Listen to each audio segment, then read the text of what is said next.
j'ai commencé une thèse sur le mesmérisme.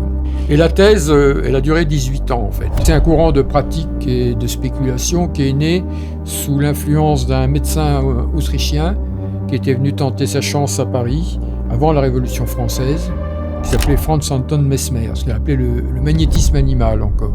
Il pensait qu'une énergie vitale habitait les êtres, tous les êtres vivants, particulièrement l'être humain, et que par la volonté, on pouvait mobiliser cette énergie pour la projeter sur une personne malade afin de la guérir.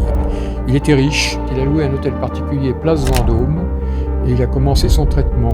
Très vite, l'intelligentsia, qui était à l'affût des choses nouvelles, s'est précipitée à son fameux traitement et qu'il a eu la chance, parmi les premiers patients, d'avoir le médecin du roi qui était gravement malade et qui l'a guéri. Ça a fait des scandales. Le résultat de la commission d'enquête qui était dirigée par Lavoisier, c'est-à-dire le plus grand savant de l'époque, était très paradoxal puisqu'ils ont reconnu les phénomènes.